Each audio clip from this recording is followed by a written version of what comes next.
Just as no one can be forced into belief, so no one can be forced into unbelief. One day, in retrospect, the years of struggle will strike you as the most beautiful. The great question that has never been answered, and which I have not yet been able to answer, despite my 30 years of research into the feminine soul, is what does a woman want? The interpretation of dreams is the royal road to a knowledge of the unconscious activities of the mind. The intention that man should be happy is not in the plan of creation. We are never so defenseless against suffering as when we love. I cannot think of any need in childhood as strong as the need for a father's protection. Being entirely honest within self is a good exercise. We are never so defenseless against suffering as when we love. Where does a thought go when it's forgotten? A woman should soften but not weaken a man. Experience teaches us that the world is not a nursery. Future ages will produce further great advances in this realm of culture, probably inconceivable now, and will increase man's likeness to a God still more. It is impossible to escape the impression that people commonly use false standards of measurement. Words have a magical power. They can bring either the greatest happiness or deepest despair. It is that we are never so defenseless against suffering as when we love, never so helplessly unhappy as when we have lost our loved object or its love. Religion is an attempt to get control over the sensory world in which we are placed by means of the wish world which we have developed inside us as a result of biological and psychological necessities. He does not believe that does not live according to his belief. When making a decision of minor importance, I have always found it advantageous to consider all the pros and cons. Everywhere I go I find a poet has been there before me. Religion is a system of wishful illusions together with a disavowal of reality. Life as we find it is too hard for us. It brings us too many pains, disappointments, and impossible tasks. In the depths of my heart, I can't help being convinced that my dear fellow men, with a few exceptions, are worthless. Neurotics complain of their illness, but they make the most of it, and when it comes to taking it away from them, they will defend it like a lioness her young. Words are capable of arousing the strongest emotions and prompting all men's actions. The ego is not master in its own house.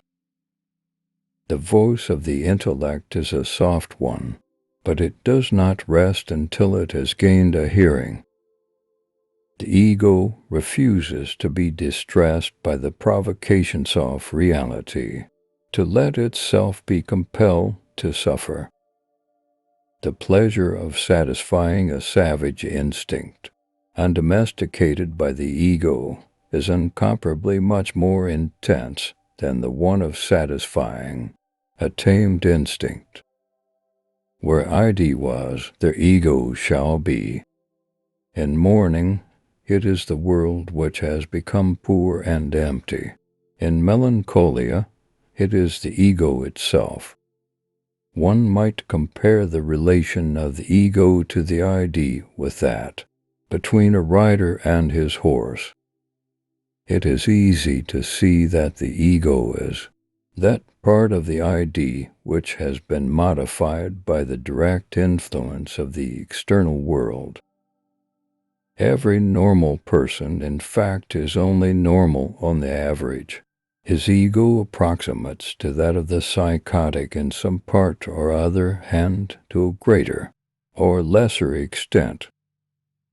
Analysis does not set out to make pathological reactions impossible, but to give the patient's ego freedom to decide one way or another.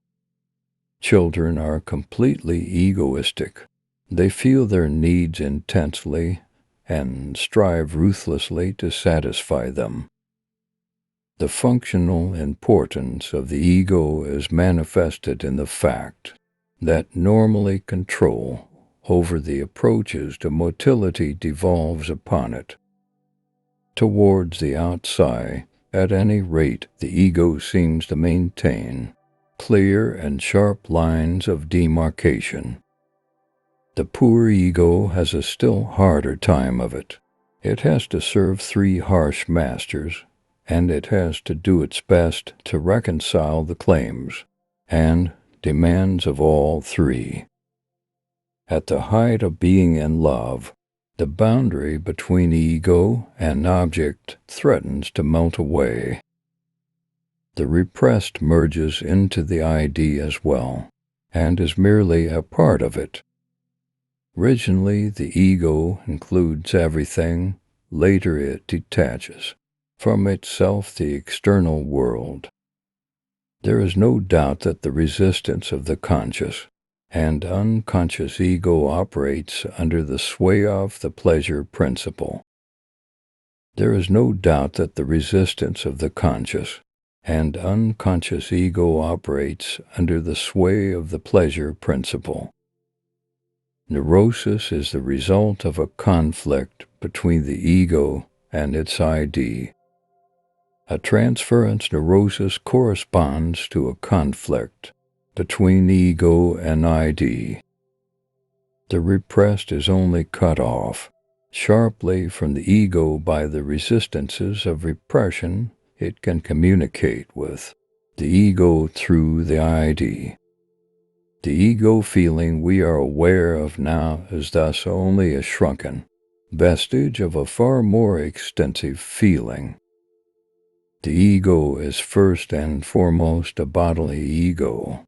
It is not merely a surface entity, but is itself the projection of a surface. Everyone has wishes which he would not like to tell to others, which he does not want to admit even to himself. The virtuous man contents himself with dreaming that which the wicked man does in actual life. We are what we are because we have been what we have been. Dreams may be thus stated.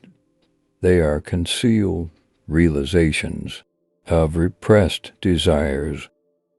Dreams with a painful content are to be analyzed as the fulfillments of wishes. Dream disfigurement then turns out in reality to be an act of the censor.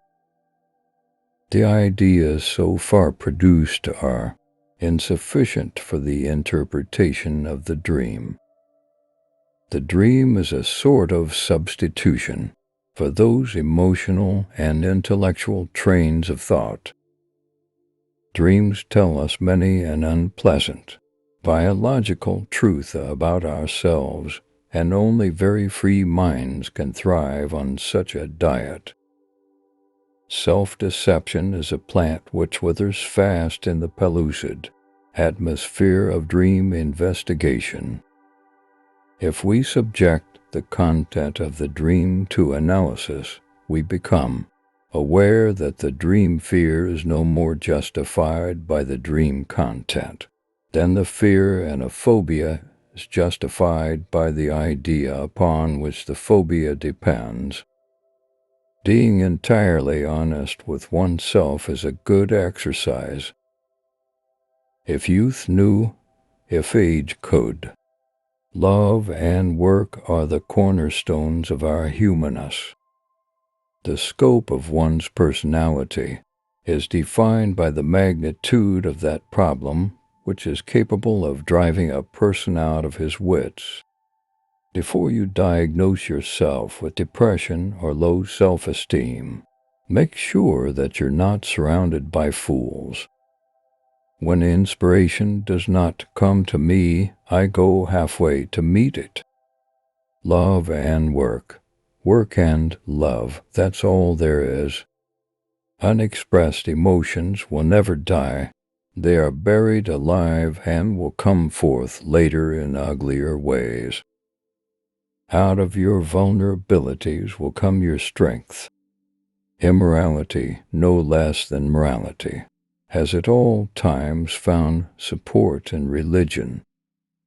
No one who, like me, conjures up the most evil of those half-tamed demons that inhabit the human breast and seeks to wrestle with them can expect to come through the struggle unscathed. One thing about human beings puzzles me the most is their conscious effort to be connected with the object of their affection, even if it kills them slowly within.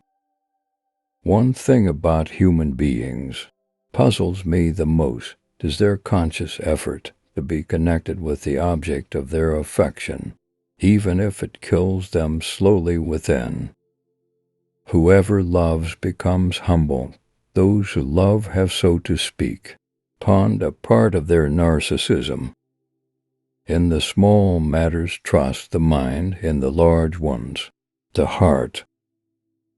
A certain degree of neurosis is of inestimable value as a drive, especially to a psychologist. Religion is an illusion, and it derives its strength from the fact that it falls in with our instinctual desires. Men are more moral than they think, and far more immoral than they can imagine. The madman is a dreamer awake. Duty has no obvious use, nor is there any clear cultural necessity for it, yet civilization could not do without it. No, our science is no illusion. What an illusion it would be, too. Suppose that what science cannot give us we can get elsewhere. I have found little that is good about human beings, on the whole. Friendship is an art of keeping distance, while love is an art of intimacy. A civilization which leaves so large a number of its participants unsatisfied and drives them into revolt neither has nor deserves the prospect of a lasting existence. We choose not randomly each other. We meet only those who already exist in our subconscious. The interpretation of dreams is the royal road to a knowledge of the unconscious activities of the mind. The goal of all life is death. What a distressing contrast there is between the radiant intelligence of the child and the feeble mentality of the average adult. Neurosis is the inability to tolerate ambiguity. The doctor should be opaque to his patients and, like a mirror, should show them nothing but what is shown to him. The voice of the intellect is a soft one, but it does not rest until it has gained a hearing. Dreams are often most profound when they seem the most crazy. The first human who hurled an insult instead of a stone was the founder of civilization. Flowers are restful to look at. They have neither emotions nor conflicts. America is the most grandiose experiment the world has seen, but I am afraid it is not going to be a success. The mind is like an iceberg. It floats with 1/7 of its bulk above water. Thanks for watching.